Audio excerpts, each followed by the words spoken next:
estás? Buena tarde. ¿Qué tal, Luz? Pues aquí con este nuevo formato interesante. Este nuevo formato para ver cómo es la recepción con nuestros amigos. Eh, Particularmente para que platiquemos de un tema que resulta muy importante, em, que lo vemos continuamente en la clínica y que creo que es algo que está ahí revoloteando con muchísima gente. El tema de hablar de las enfermedades mentales. Esto que tenemos todo el tiempo que pareciera ser que hay una confusión ahí, como que pensamos que todos estos síntomas de la época que están creciendo en número de gente, en incidencias alrededor del mundo en los últimos años, como pueden ser las depresiones, las ansiedades, eh, se atribuyen particularmente a temas que solamente tienen que ver con un daño orgánico, es decir, con una afectación que tiene que ver con el cerebro. Y que son cosas que creo que es importante que platiquemos porque a veces no las tenemos muy consideradas, ¿no? Sí, sí. Y además, sí creo que hay pues todo un impulso a que esas cosas sean así. Si te das cuenta ya, se busca que la gente no es responsable de su existencia, como que la gente tiene que estar como que animalitos del bosque, pero ya somos humanos, buscando las cosas que queremos, las cosas, todo de manera filogenética, o sea, nacemos y entonces el propósito de nacer es tener éxito. ¿Qué es tener éxito? Y hay un manual de procedimientos, hay un manual donde también te dice que es el fracaso, entonces tú tienes que orientar tu vida alrededor de eso que es éxito. Si no, es que hay una enfermedad mental, hay una dificultad. Y entonces las dificultades, desde esta perspectiva, es este famoso tema que planteaba, digamos, toda la psicología del yo, la psicología adaptativa de Estados Unidos, Hartman, los problemas egodistónicos y egosintónicos. ¿Por qué está mal una persona? Porque no se adapta a la sociedad o porque no se adapta a sí mismo. Entonces, consigo mismo o con la sociedad son los problemas que generan problemas, digamos, enfermedades mentales. Pero el asunto, tristemente, digamos, no es así. Eso es una visión demasiado acartonada. Entonces, la pregunta aquí es, ¿cuál es la responsabilidad que tenemos nosotros con nuestra propia vida? ¿Cómo la vivimos? Pero qué complicado es pensar eso, porque cuando hablas, por ejemplo, de este tema acartonado, de esta rigidez, es como si estuviéramos ahí, pues adentro de un cuadro, apretados en todo lo que eso representa y que no pudiéramos tener oportunidades de estar viendo qué significa el ser responsable. A mí me gusta mucho cuando hablas de los animalitos del bosque, te lo copio frecuentemente porque creo que eso es lo que todos los seres humanos esperamos, que así como vemos un animalito que de pronto ya nació, ya se paró, ya con las patas chuecas caminó y entonces ya fue, que así es como somos los seres humanos. Entonces, que simple y sencillamente el tema de vivir significa que el niño nazca y va a crecer y eventualmente se le va a quitar todo aquello que se le tiene que quitar. Llámese la niñez y llámese la adolescencia. Y entonces que serán como etapas que tendrá que pasar, pero que pareciera que siempre tienen esos puntos en los cuales ellos tendrán que ir advirtiendo y jalando las cosas como sean y que tienen que ver con esto que tú decías, ¿no? Esos elementos que se supone que son los que van a determinar el éxito y que tengan que estar ahí asociados necesariamente con algo que ellos vayan a tener que ir percibiendo y lo van a tener que ir incorporando y entonces después las incomodidades que tenían en cierta etapa pasarán a la que sigue y después las incomodidades de esa etapa pasarán y cuando sean adultos entonces siempre sabrán qué hacer.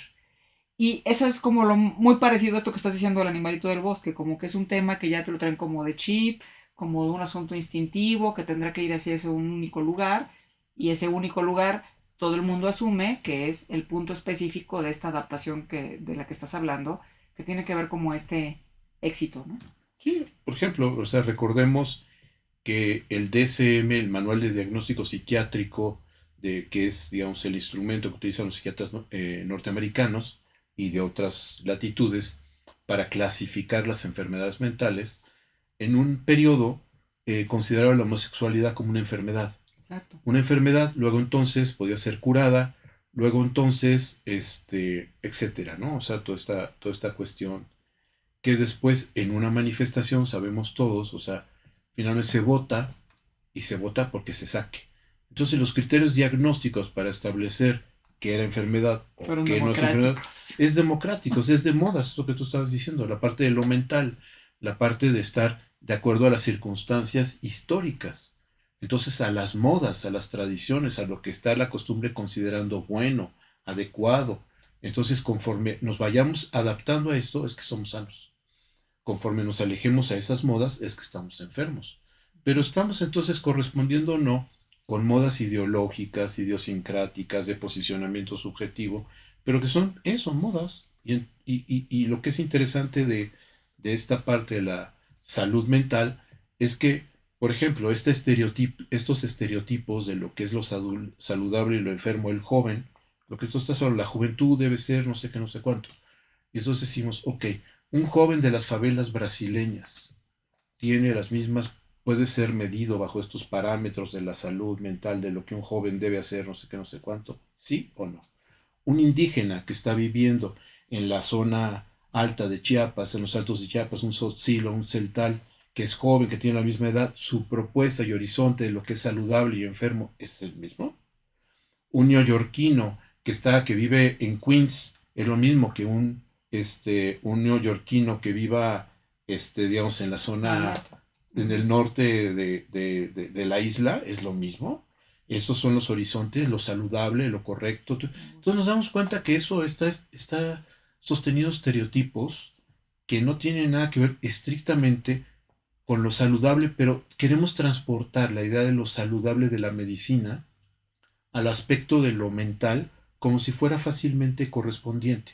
Y no, no lo es, ¿no? Porque, o sea, porque en la medicina hay una serie de signos, de síntomas, de señales que hablan de una serie de posibilidades de padecimientos.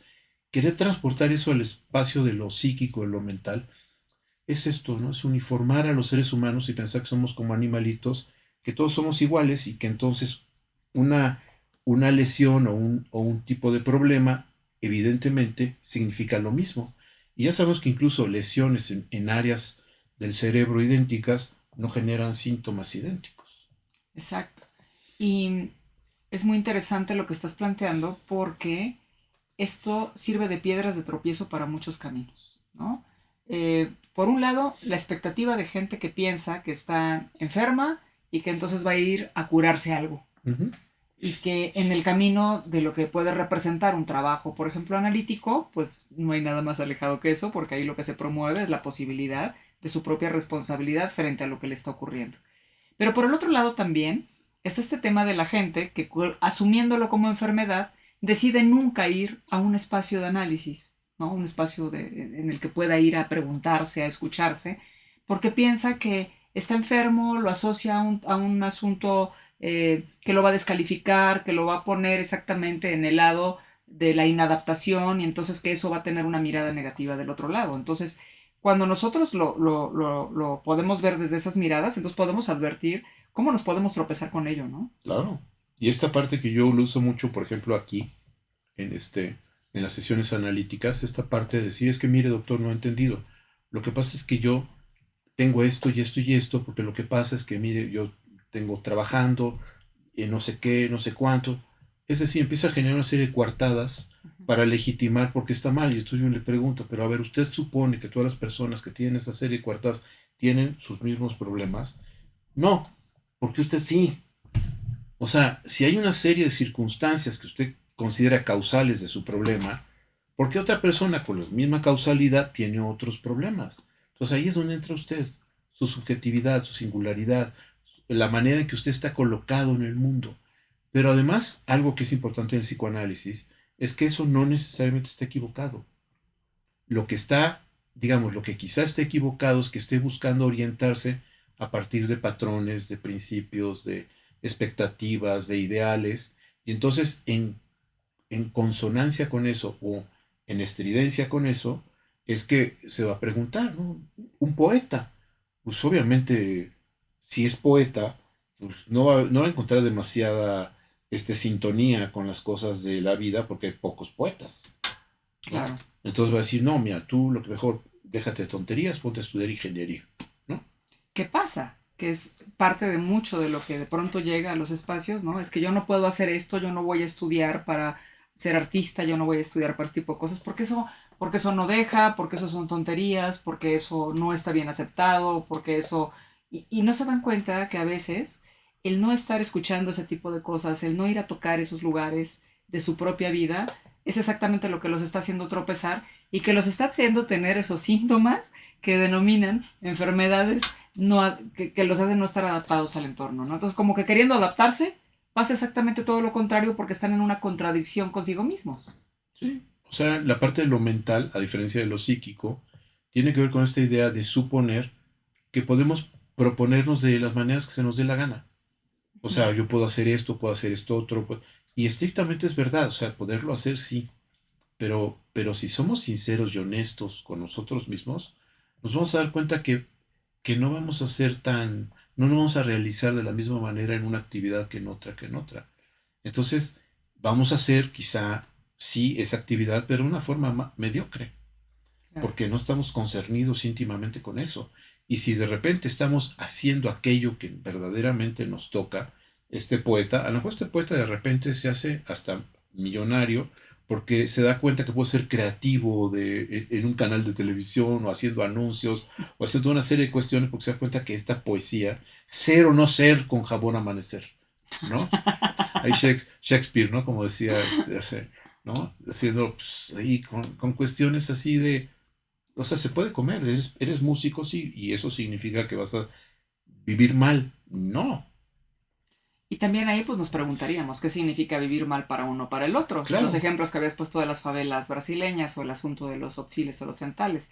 Y entonces podemos advertir que se trata como de una serie de muchas preguntas para identificar en dónde estamos concernidos con nosotros mismos y que entonces esta parte de tener que estar enfermos mentalmente, ¿no? No tiene que ver necesariamente con lo que nosotros estamos haciendo y con lo que nosotros nos estamos proponiendo en nuestra propia vida, porque nos hace estar muy alejados, ¿no?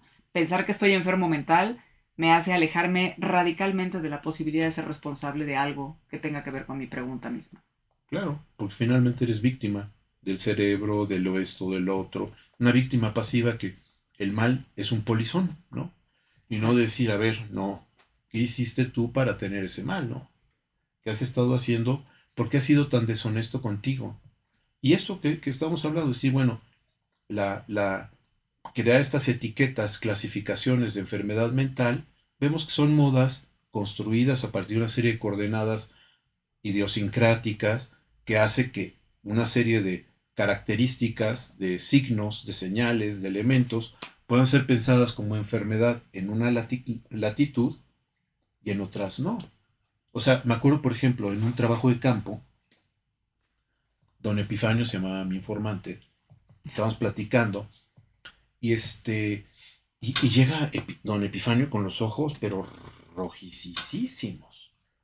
Le digo, oiga, él era un hiloletique, o sea, él era un chamán y también era curandero y todo eso. Le digo, oye, tiene los ojos muy rojos. Y me dice, pues sí, pues porque hay polvo. Él me dice, y yo diciendo, bueno, ahí hay una enfermedad.